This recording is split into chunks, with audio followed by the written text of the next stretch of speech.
পাঁচটা দিয়ে গেলে তো সামনে যদি বর্ষা হয়ে যায় বাসার লোকরা পরে কয় কি জানেন, কয় তুমি খালি মাসিক বাজারটা করিয়ে দিয়ে পারি সঙ্গে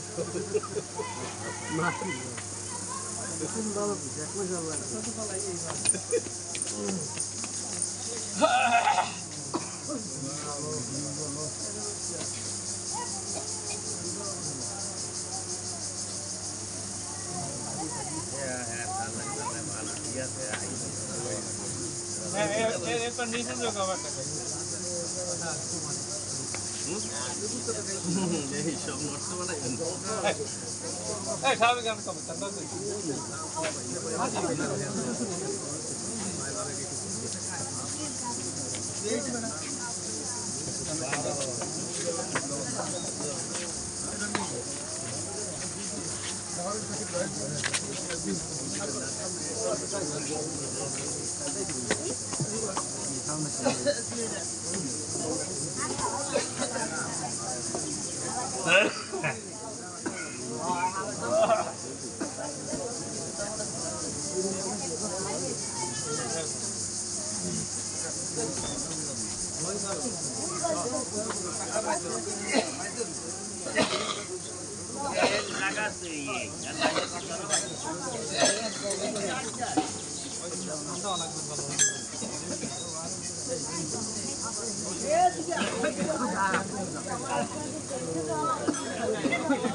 জগটা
আজ ছেড়ে গেল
Sabi, kembali itu ya. Saya ada mana?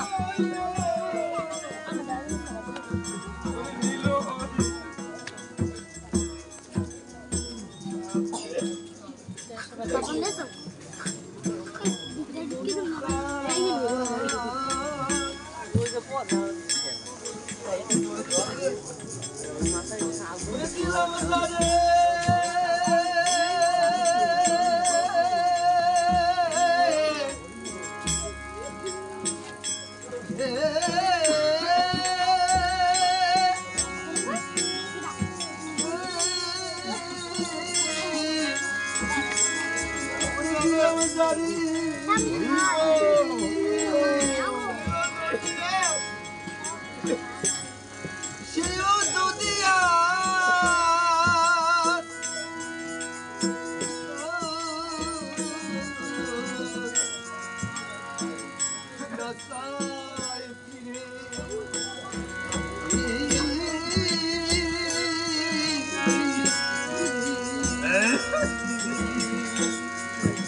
আরে দাও আরে দাও আরে দাও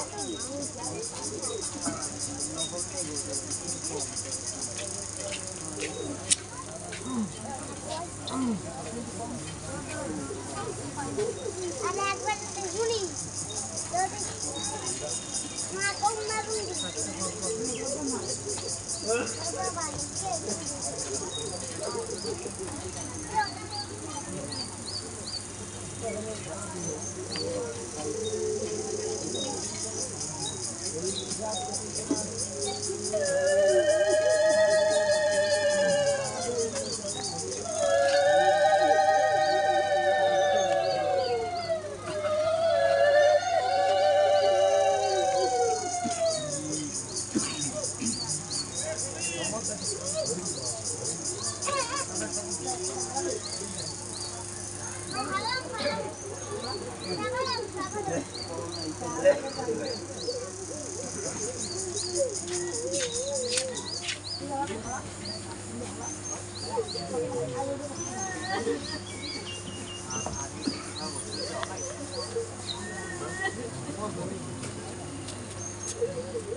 জয় জয় শান্তি হরিত পরশুদ্ধরি বিচার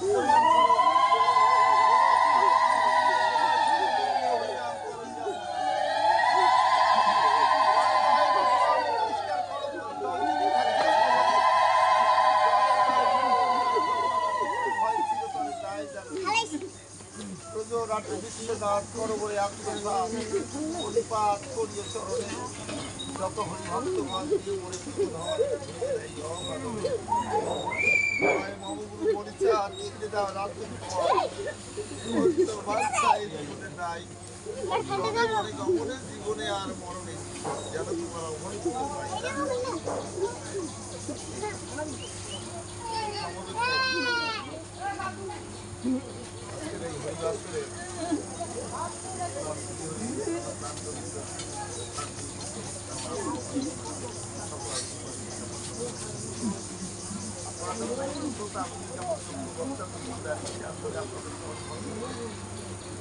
ভক্ত ভক্তের কৃপণে পরে আমরা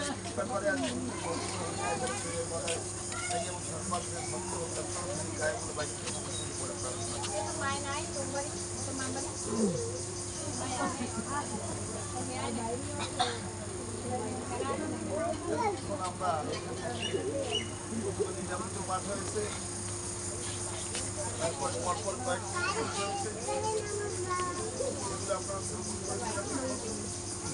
আমাদের নিজামিত যেখানে শুরু হয়েছিল বদন্ত সাহেব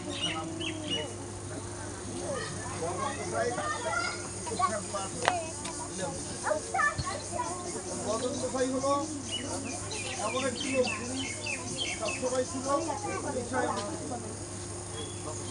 ইন্দ্রিয় বহির্ভূত একটি ব্যক্তি বাসারের উপরে ঠকাইতেন মানে বাইশ চালাইয়া আরো জয় করছে এইভাবে একটি লোক সেই বদনটা আমি যখন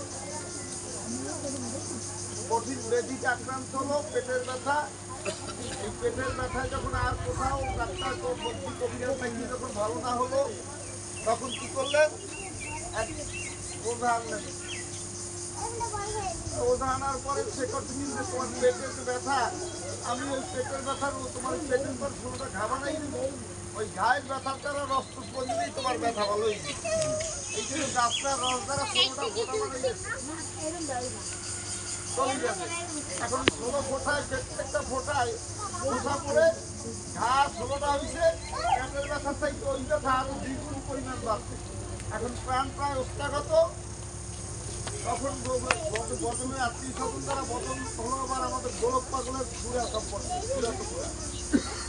এই বদনকে নিয়ে ওরা কান্দি যখন বলুন যে ঠাকুরের কাছে যাও, ঠাকুর ওই ঠাকুর আবির্ভূত হয়েছেন, তার কাছে গেলেন দেখা মাত্র রুগী সারে। তখন আমার বদনে কি করলেন, বদন বলুন যে ওরা কান্দি চলো যাই গেল। ওরা কান্দি যখন নিয়ে গেল, পথে পথে যাওয়ার পথে বদন মনে মনে ভাবতেছে আমার প্রাণ ওরাকাটি পর্যন্ত যাবে না।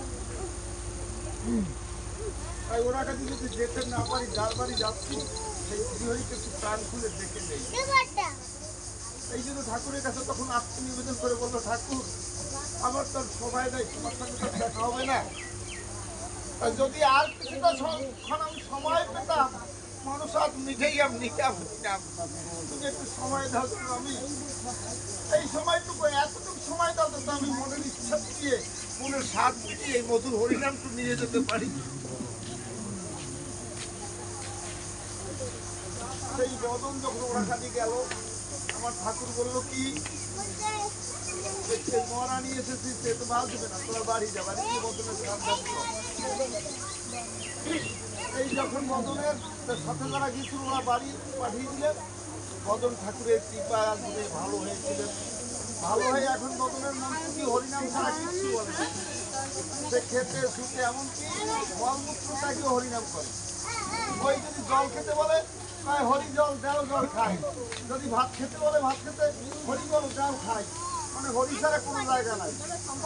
এখন এই হরিবল যখন নাম বলতেছে, বলতে বলতে নামময় দেহখানি হয়ে গেছে, উনি কি ভালো হয়ে গেছে।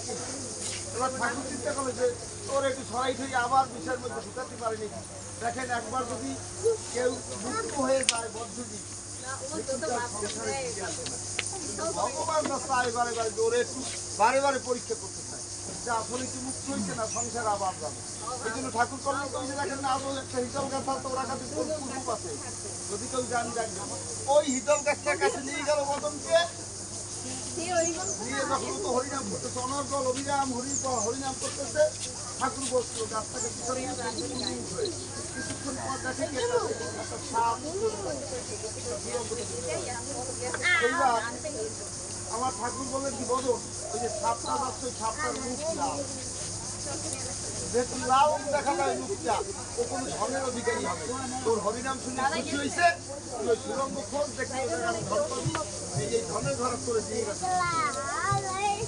এইবার আমার কি করলো বদন যাইয়া দুই চাপ পাতি গেছে, সত্যি এক ধরা স্বর্ণমুদ্রা এক ঘট ভর্তি টাকা, টাকা নিয়ে আসো ঠাকুরের কাছে।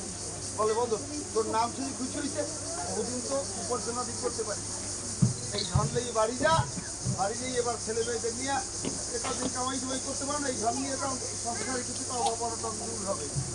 এইবার বদন বললেন যে ঠাকুর ওই ধন আমাকে যে দেবে, আমি কি কাজটা করছি আমার ধন দেবে, আর ওই ধন দিয়ে আমি করবো ওরকম ধন, সাধারণ ধন আমি কামাই করে দেখেছি সারা জীবন, কিন্তু ধন আর ধনে যখন নিজানকাল আসে, মৃত্যুকাল আসে, সেই আসন্ন সময় ধন ধরে কিছু হয় না। এই জন্য ওরকম ধনের ঘরা পূর্ণ ছিল ঘরে,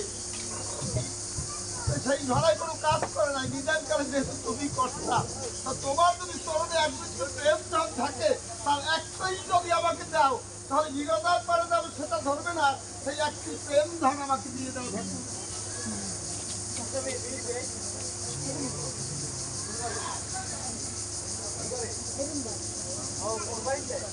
প্রেম ধনের আশায় স্বর্ণমুদ্রার ত্যাগ করেছিলেন বদন। তখন আমার ঠাকুর কেমন দেওয়া দিয়েছিলেন আপনারা শুনেছেন।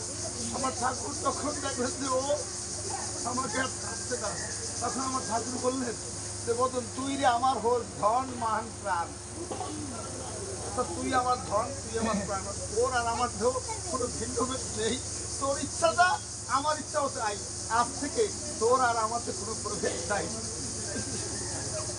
কেমন দেওয়াটা দিয়েছে। এইখানে যখন মানুষ কামনা শূন্য হয়ে যায় তখন বদনের মতো প্রেম ধামছে তিনি মহাপ্রেমিক হয়। এরপরে গান গিয়েছিল আমাদের সেই মতুয়া রাস্তা সদানন্দ মরাল গিয়েছিল অশ্লীলতার গান একবার দিন কদম বলে দাঁড়াও এই গায়নায় মনে আছে কদম তরুণে দাঁড়াও আমাদের ছোট ভাই হরিকে অর্ডার হরিকে বিনয় করে বলতে তাকে পাচ্ছে যে ঠাকুর আমি ডাকাডাকি কাঁদাকাটি করলে ওটা তো কাজ হবে আসছো না। এই জন্য তুমি দয়া করে একটু নিজগুলো তোমার কাছে আমি প্রার্থনা রাখি তুমি আমার দিদি কদম্বগুলো যদি একবার দাঁড়াও তাহলে আমার একটা উৎসব আছে কি আছে মানে আমার একটা উৎসব মানে একান্ত আমার এই বামে বসা প্রেম করাই কঠিন কথা বললো কি আমার একটু মনের ইচ্ছা তুমি যদি আমার হৃদয় কদম কাছে একবার দাঁড়াও আমার মনে একান্ত বাসনা আছে আমার বিচার যে প্রেম রূপ রাধা ঠাকুরানী আছে প্রেম রূপ রাধা ঠাকুরানী থেকে বিচার এই প্রেম রূপ রাধা ঠাকুরানীকে আমি তোমার বামে বসে একটু সুফল দিতে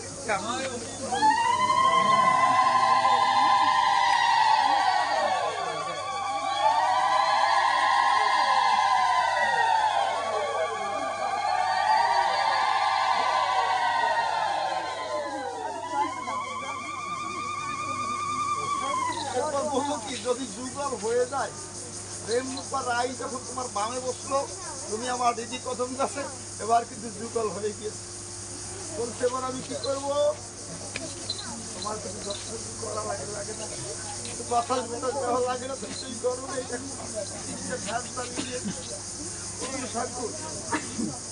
আমার তোমাকে তো বৃন্দাবনে অষ্টসখী বাতাস দিত আমার এখানে তো সখীগণ নাই আমার 8টা বিকার আছে দেহে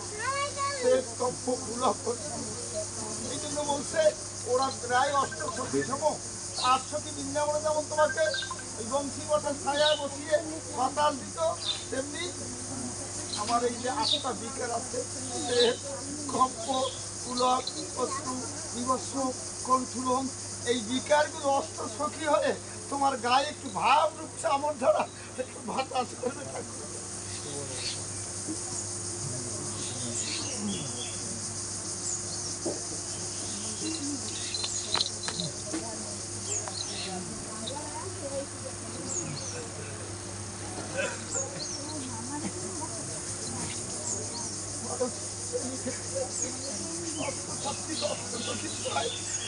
ভাবের চামর ভুলাইয়া বাতাস দিবে গায়ে আমরা তো কোনো পূজা হরি পূজা করি 8টা বিকারে যদি একটাও না হয় তাহলে কে সেই ভাবের চামর দিয়া তার যেহেতু ভাব হয় না আর ভাব না হলে ভাব চামর যার নাই সে তো আমার ভগবানকে বাতাস করতে পারবে না এই জন্য পূজা করতে হলে পরে সবাই একটু প্রার্থনা করে ওই 8টা শক্তিকে অন্তত 2-1টাকে সাথে নিয়ে গিয়ে একটু ভাবছে এবং তোরা একটু ভাবছে আমি ভাবের চামর দিয়া আমার গুরু পূজা করবো ভাবের চামর দিয়ে আমার হরি পূজা করবো ভাবের চামর দিয়ে আমি হরিভক্তের পূজা করবো ভাবের চামর দিয়ে আমি সাধু বৈষ্ণবের পূজা করবো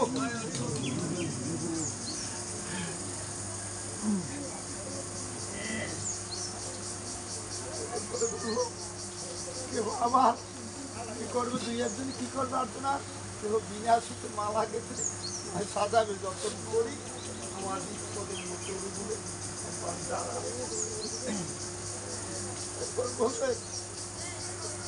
চতুর্থ করিতে আমার ছোট ভাই বললো দাদা এটি কাকে বললো যে হরিনামের বাসি করেতে লয়ে আমার দেহ বড় আকুল বাসি বাজায় তোমারটাও কি তোমার সেবা যত্ন হয়ে যায় তুমি যুগল যুগে আসো তোমার তো একটা কাজ আছে তুমি তো বসে যেতে পারো না এতগুলো কাজই আমি করেছি আমার বিকারগুলো আমার ইন্দ্রিয়গুলো সব যখন তোমার সেবা পরিচর্যা করবে তখন তুমি কি করবে আমার তো নাম করার সময় নেই তখন তুমি তোমার ওই যে বাসিটি সেই হরিনামের বাসিটি তুমি করে লয়ে তুমি হরিবোল হরিবোল বলে সদা তোমার বাসিতে হরিনাম ধ্বনি উচ্চারণ করো আমি তোমাকে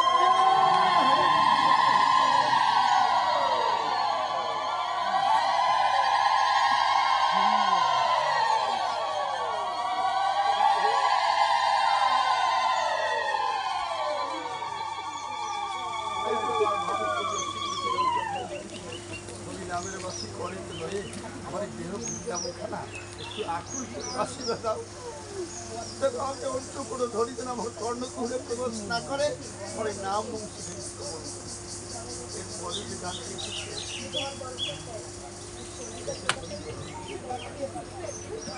গানটি শেষে প্রেমন গান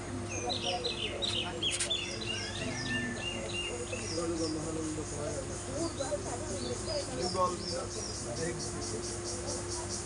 এখানে একটি কথা আছে প্রেম অনুগাম মানে প্রেমের অনুগামী যিনি থাকে প্রেমের পিছিয়ে থাকে তিনি কে হাসতো মহানন্দ এই মহানন্দের কথাটা কেন আসবে দ্বিতীয় একটা গানের কলিতে গাইল কি জানি নামের সাথে প্রেম জড়িত না নিত্যানন্দ মহানন্দ যিনি গৌর অবতারে ছিল নিত্যানন্দ এবে হলো মহানন্দ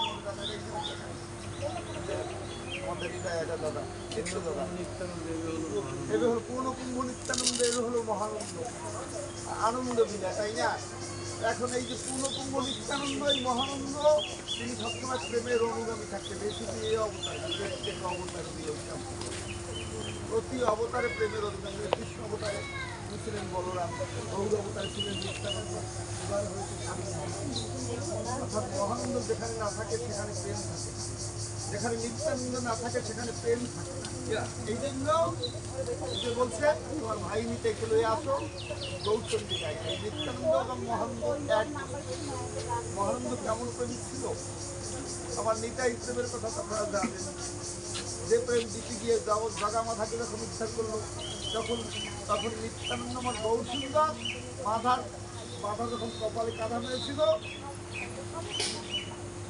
কার নিতাই কপাল নিতাই যখন নাম প্রেম দিতে গেল তখন গৌরসুন্দর মাথা কপালে নিতাই কপালে যখন রক্ত দেখলো উনি খেপে গিয়েছিল বলছিল কি আমার নিতাই কপালে আঘাত কোথায় সুদর্শন আমি মাথাকে দ্বিখণ্ডিত করে ফেলবো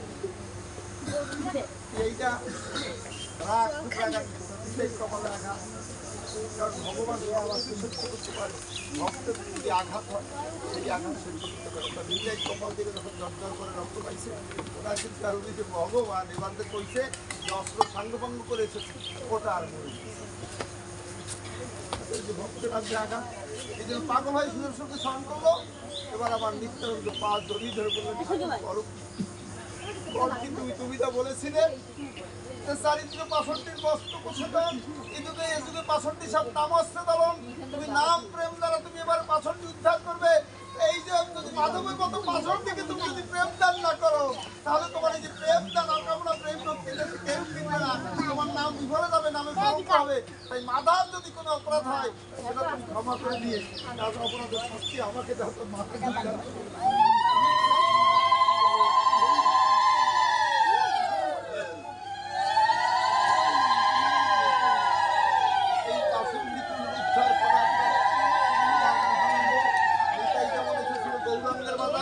সেই নিত্যানন্দ এবার মহানন্দ হয়েছে তারপর মহানন্দ কি করেছে মহানন্দ পাগল বললাম যে ভাগল জায়গায় সব ভালো গোলক পাগলের রাত্রিস পুত্র এই মহানন্দ পাগল যেমন নিতাই সর্বদাই গৌরের প্রেমে মাতোয়ারা থাকতেন মহানন্দ সবসময় আমার ঠাকুরের প্রেমে মাতোয়ারা থাকতেন এই মাতোয়ারা থাকতেন তিনি আরো ভাব নিলেন কার কাছ থেকে আমার নিতাই গৌরসুন্দরকে পেয়েছিল কার কাছ থেকে আপনাদের একটু পুরাণ সবাই বেশি হলে বলবেন আমার অদ্বৈতাচার্য কলিযুগের পাপাহত কলিযুগের মুক্ত করার জন্য উনি দেখলেন যে ভগবানের না আসলে আর কাজ সেই অদ্বৈত ডেকে ডেকে গৌরসুন্দরকে আনলেন আর গৌরসুন্দর আসলো সেই গৌরসুন্দরের ভাব প্রেমটা চিন্তা করেন সেই অদ্বৈত এবার গৌর ভাব কোথেকে এসেছে অদ্বৈত থেকে অদ্বৈতের মহাভাবে গৌরসুন্দর আবির্ভূত হয়েছিল আর গৌরসুন্দরের সেই প্রেম ভাব সেটা নিলেন কে নিত্যানন্দ এই ভাব জগতে দিলেই আর সেই অদ্বৈত এবার হলো গোলক পাগল সেই গৌরসুন্দর হয়েছে হরি ঠাকুর আর সেই নিতাই হয়েছে এবার মহানন্দ এবার কি করলেন গোলক পাগলের ভ্রাতুষ্পুত্র রূপে আসলেন ওনাদের তো জাগতিক সম্পর্ক থাকে না মহানন্দ এসে কি করলেন পাগল লীলা সম্পর্ক করলো গোলক পাগল তো মহাভাবময় পাগল যার ডাকে ঠাকুর বারবার আসে অদ্বৈত হুঙ্কারে গোলক আসলো গৌর আসলো আর আমার গোলকের হুঙ্কারে হরিচাঁদ পার করতে এলো সেই গোলক যখন লীলা সম্পর্ক করলো এবার মহানন্দ কি করলো চিন্তা করলো পাগল চলে যাবে আমার বলে যাবে কোথায় যাইয়ে থাকে আমি দেখবো। এই যে বিচ্ছেদ কোথায় গিয়ে থাকে আমি দেখবো। এই যে পাগল পাগল বলে প্রতি বাড়িতে যেটাই যায় সেখানে যায়। বিচ্ছেদ অনল এমন দাউ দাউ করে চলছে ভিতরে, পাগল ছাড়া খাওয়া দাওয়া ঘুম স্নান কিছু নাই। সে মনে হচ্ছে যেন পাগল নাম খায়, পাগলে ঘুমায়, পাগল নামে যায়, সমস্ত তার গতিমতি প্রতি সব পাগল হয়ে গিয়েছে। পাগলময় যখন দেহখানা হয়ে গিয়েছে, জ্বালা বেড়েছে অন্তরে, কি জ্বালা, বিচ্ছেদ জ্বালা। তখন আমার মধুমতি ফিরে গিয়েছে কালনার ঘাটে। আমার মহানন্দ পাগল ভাবলো তো জ্বালাটা আর দূর হয়ে যায় কোথাও, এই জ্বালা দূর আমার ছোট্ট। আমি তো নদীর জলে ঝাঁপতে এলাম, তো কত লাগবে আছে। আমার মহানন্দ পাগল গোলক গোলক বলে যখন নদীর জলে ঝাঁপিয়ে পড়েছিল, তার অঙ্গের টানবে বিচ্ছেদ অনলে, সে বিচ্ছেদ আগুনে নদীর জল 2.5 হাত পরিমাণ দুই দিক সরে গিয়েছিল। এলো মহানন্দ পাগল আসারি পাসারি করছে, জল তার তাপে বাষ্প হয়ে জয় গোল হোক জয় গোল। যখন এহেন অবস্থা গোলক গোলক বলে যখন আসারি পাসারি করছে, জলও পাচ্ছে না, তখন গোলক গোসাই বুদ্ধিমত হয়ে বললো, বাবা আমি আসি, আমি যাই যাই মহানন্দ, আমি তোরটাই এই ছাই নিলাম, আমি আসি, জয় গোল হোক, জয় গোল হোক, জয় গোল হোক।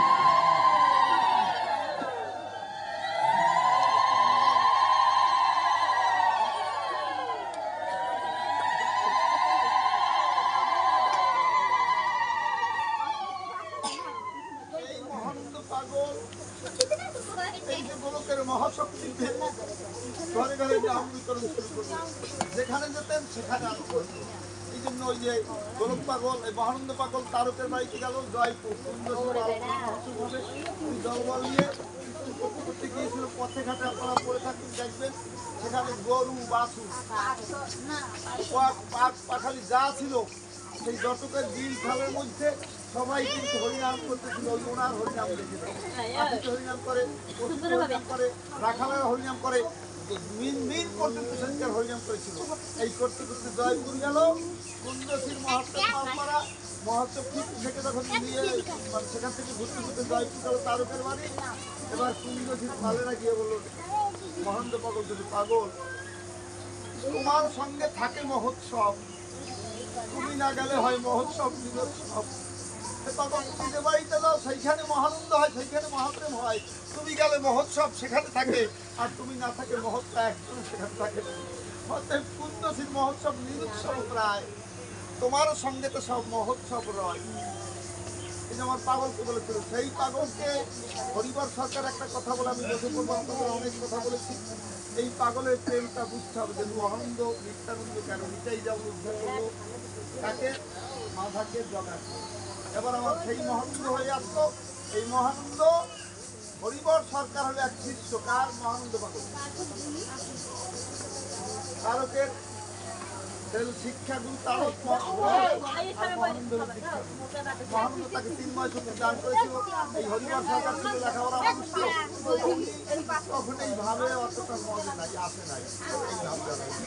সেই হরিবর সরকার বাসুরিয়া বিয়ে করছিল, একটা দুইটা। হরিবর সরকার বাসুরিয়া শ্বশুর বাড়িয়ে মহানন্দ পাগল। মহানন্দ পাগল যখন বেড়াতে গেলেন, আমার হরিবর সরকার তাই ওই যে সন্ধ্যা পর্যন্ত মতুয়াবু কি কোনো ভালো মানুষ করে দেখি কথা বলতে বারণ করছে। 7 দিন পর্যন্ত রাত দিন সমানভাবে কীর্তন চলতেছে, কোনো ঘুম করা নাই। আমার মতো পাশন্দি যারা, ওরা ওই বলে কীর্তনের জ্বালায় ঘুমাতে পারতেছে না, কিন্তু ওরা অতিষ্ঠ হয়ে গেছে। এখন ওই যে শ্বশুর বাড়ি হরিবর সরকারের ওই জিনিসটা কিন্তু ওই পাশন্দির দলের, মানে আমার দলের, বুঝতে পারছেন? এখন ওই মহানন্দ বাবু কীর্তন শুনে মনে হচ্ছে কীর্তনের জন্য মারামারি হচ্ছে।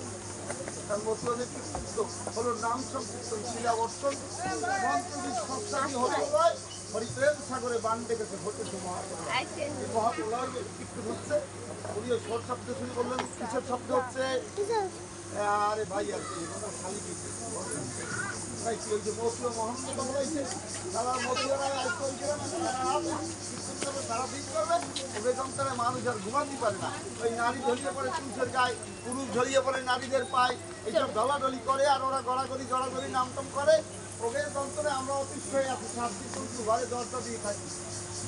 তাই বন্ধ করা যায় এইরকম আমাদের ক্রিয়া চালান, তাই বন্ধ কেনা করবে। ওই যে যায় এই মাত্র করে অনেকে গেছিল, যে যায় সে ওইখানে ওই দলের কাছে তখন যায় মহানন্দ বাবুকে দেখা মাত্র ওই দলের নিচে যাচ্ছে।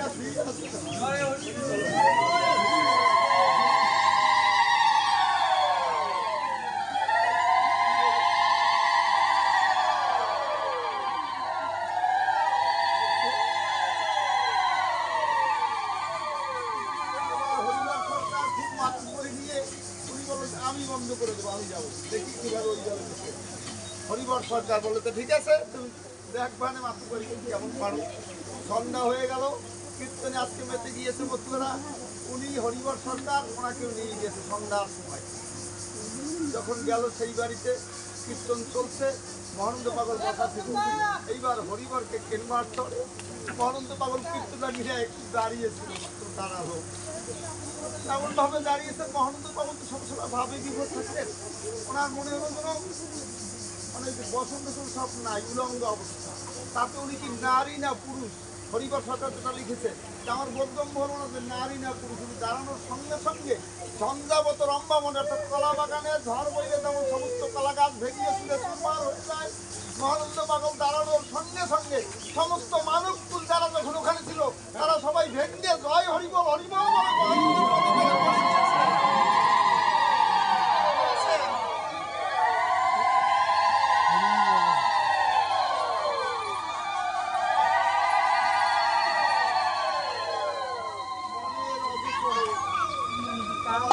সরকার বলছে তোদের দেখা দেখি আমি হরিবার তোদের নাম ফিরাতে গিয়েছিলাম। আমি মনের অজান্তে কখন যে মহানন্দ পাগলের পদতলে পড়ে গিয়েছি তা আমিও জানি না।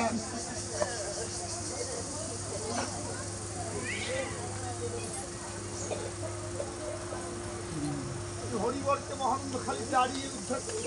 হরিবর মিশে গেল মহাভাব প্রেমের মধ্যে, তার ভাব সমাধি হয়ে গেল।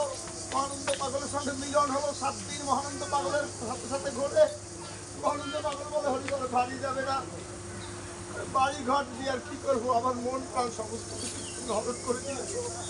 তোমার নাম উচ্চারণের জন্য আমার মহান আনন্দ হয়, আমি যেন তোমার সঙ্গেই সারা জীবন থাকতে পারি। হরিবর তুমি এই জন্য বলছে তারক দেহদার মহানন্দ প্রাণ হরিবর পরাঙ্কিত হরিলীলা গান। হরিবর সরকার এক জায়গায় লিখেছে যে মহানন্দ আমার ধন মান প্রাণ হলো মহানন্দ, আর আমার দেহখানি হলো তারক। আমার বলতে কিছু নাই। এই আসুন বৃন্দাবনের বাজার, মথুরার বাজার, গোপ গোপীরা যেমন গোপী গোপী একত্র হয়ে মথুরা হয়েছে, তারা বৃন্দাবনের গোপী আর হলো গোপী হলো বানর রাম অবতারে সবাই একত্র হয়ে মথুরা হয়েছে। নামে প্রেমে তিনি মাতরা তিনি মথুরা। এই নাম আর প্রেম হলো এই যুগের সম্পদ। কলির যুগের সাধন করতে শুধু নাম আর নাম করতে করতে রাধা ভাবে ভাবিতে হবে। নাম সূত্র সঙ্গে আল্লাহ পাই বিশুদ্ধ প্রীতি ব্যাখ্যা আর কিছু নাই। তাই আমরা সবাই নাম করে যেন নামের কাছে গিয়ে প্রেমের মাধ্যমে সেই প্রেমময় শ্রীহরিকে হৃদ মন্দিরে আবদ্ধ করে আমরা যেন নিত্য যুগল লীলা দেখতে পারি, এটাই হোক আমাদের আশা। আর তার সঙ্গে সঙ্গে আমার গুরুচাঁদ যে কথাগুলো আপনাদের বলেছে আপনারা খেয়াল রাখবেন যে আমার গুরুচাঁদের বাণী, ছেলে মেয়েদের শিক্ষা দিতে হয় তার করে ভিক্ষা, ছেলে মেয়েদের লেখাপড়া করাবেন। 1 নম্বর কথা গুরুচাঁদের, ধর্ম আগে করানো লাগবে না। বলছে অসীম অনন্ত যদি জানিবারে চাস কি জানি ধর্ম নয়, আগে তুই শিক্ষা করে ভাব। ধর্ম করা লাগবে না, আগে শিক্ষিত করতে হবে। আর শিক্ষিত করার সাথে সাথে ছেলেমেয়েরা যারা আছে ওদের একটু সন্ধ্যার সময় একটু মন্দিরে একটু মা বাবার চরণের কাছে নেবেন। মা যদি হন তাহলে আপনার ছেলেটাকে আপনি বলবেন বাবা তোর বাবার একটা প্রণাম করে দেয়, মন্দিরে একটু প্রণাম করে। যদি আপনি বাবা হন তো বাবা বলবেন আমার প্রণাম না করো বাবা, ছোট্ট শিশুটাকে বলবেন যে তোর মাকে একটা প্রণাম কর, মন্দিরে একটা প্রণাম কর। দেখবেন যে ওই প্রণামটা করতে করতে ওর মনের ভিতরে একটা ভক্তি ভাবে বিজয় হবে, সন্ধ্যা হলে আমার প্রণাম করতে হবে, মাকে প্রণাম করতে হবে, বাবাকে প্রণাম করতে হবে। যদি মন্দিরে বাবা মাকে প্রণাম করে সন্ধ্যায় সকালে, তাহলে তার ভিতরে ওর মার প্রতি একটা ভক্তি হবে। আর মা বাবার প্রতি ভক্তি হলে তার ভিতরে গুরু ভক্তি হবে, আর গুরু ভক্তি হলে পরেই তার ভিতরে হরি ভক্তি কৃষ্ণ ভক্তি জন্ম হবে। এই জন্য মাতা পিতা যাতে ভক্তি হয়, ছেলেমেয়েদের সেই শিক্ষা দেবেন, লেখাপড়া শিখাবেন, সুশিক্ষা শিক্ষিত করবেন। আর ওই যে মোবাইল টোবাইল একটু বাদ দিয়ে ঘুরেঘাড়া নিয়ে একটু চিন্তা করবেন যে আমরা একটা বড় অন্তত মন্ত্রী এই কথাটা সবাই বলবে। তাই আসুন আমরা সবাই সেই আমার গুরুসংখ্যার আদর্শ আদর্শিকভাবে শিক্ষা লাভ করে আমরা প্রতিষ্ঠানিক শিক্ষা ধর্ম ধর্ম শিখি, আমরা গীতা শিখি, আমরা সেই ভাবময় রাজ্যে বিচরণ করে মহাভাবময় জগতে থাকি আর মহাভাবময় জগতে নিয়ে ভাবময় শ্রীহরিকে মন্দিরে অঙ্কিত করে তার পূজায় নিমগ্ন থাকি। এই প্রার্থনা রেখে আমি আমার কথা শেষ করি। জয় শ্রী শান্তি হরি বিচার।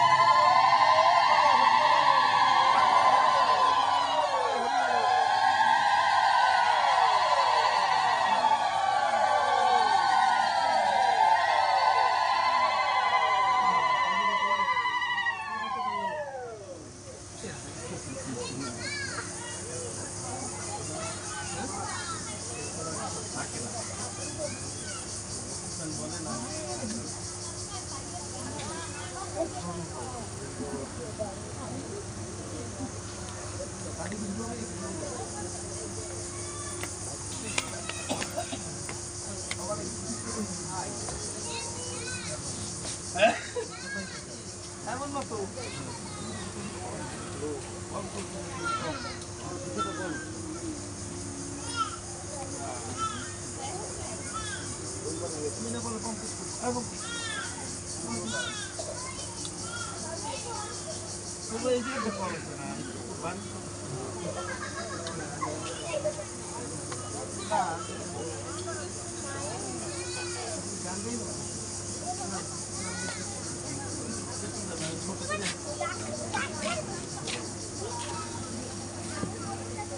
কি জল খাবা?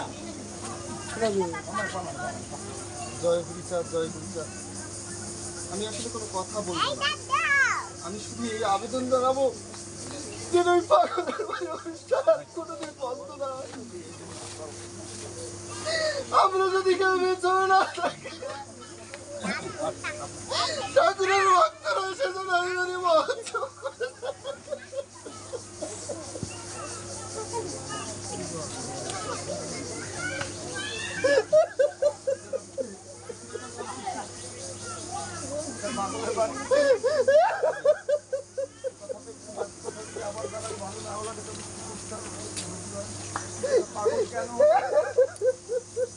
নামে প্রেম করছে, নামে কাঁথায় আমার মহানন্দে পার করে এই মন্দির যাই বৈশালী খেয়াঘাটে নদীনকারে সেই বার্ষিক কৌশলে পরে প্রচন্ড ঝড়ের দিয়ে মাঝি বলেছিল যে তোমরা আমি আর বৈঠে যেতে পারবো, তোমাদের নাম দ্বারা তোমরা কি পাও, নামে কি হয়, নাম দ্বারা পার হয়ে যাও। মাঝির কলে পরে মরু গোসাই সেদিনকারে ওই গোলকটা আরো মহানন্দ বলে তিনটা ঢাক দিয়েছিল। তারপর হরিনাম করতে করতে বিনা বৈঠে নদীখান যখন পার হয়ে গিয়েছিল, ওর জ্যাঠামণি যিনি নারায়ণ পাণ্ডে সেদিনকার সে দেখেছিল বনগোসাই থাকতে সেদিনকার কারাই গোলক তার মহানন্দ দ্বারা নৌকা ক্ষেত্রে পেয়ে প্রচন্ড ধরে এবার এনেছিল, সেই দর্শন তার হয়েছিল। আর তা দেখেই তিনি একটা মহা উন্মাদ হয়ে বাড়িতে এসে সমস্ত কিছু ত্যাগ করে পাঞ্চিত হয়েছিল, এমনকি তার বিবস্ত্র কাপড়খানিও ছিল না। সেই থেকে তাকে পাগল হয়ে গেল, সেই থেকে তার টাইটেল হয়েছিল নারায়ণকে। তখন মনে মনে বলছিল আমার পাগল, পাগল টাইটেল, কিন্তু তার থেকেই এই যে পাগল বাড়ি আমরা বলি মহাভাবময় পাগল সত্যিকার অর্থে সেই পাগলদার প্রেমের কথা আপনারা অনেকে তারা দেখেছেন। আমি আমার গুরু ভ্রাতাদের বিচারক পাগলদা মনে হয় আসলে চাড়িয়ে সাধারণত পিছিয়ে পিছিয়ে তখন কাজ ধরলেই মনে হতো মহাপ্রেম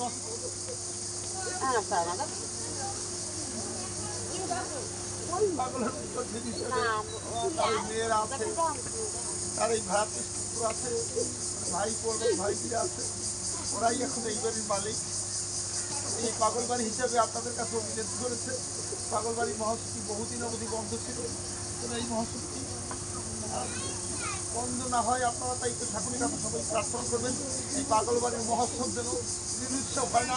এই মহত্বের আগমনে, সাধু বৈষ্ণবের আগমনে এটা যেন তিনি উৎসবময় হয়ে ওঠে, এই প্রার্থনাই করেছে। ওর সাথে সাথে আমি আপনাদের সেই চিত্র অনুযায়ী প্রার্থনা রাখি এই মহত্ব যেন চির আনন্দময় হয়, চির উৎসবে পরিণত হয়।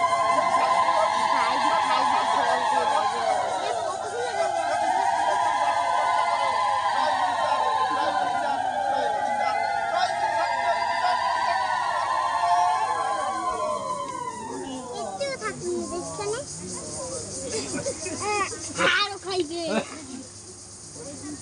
বলে টান লাগবে আচ্ছা আল্লাহ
Hello.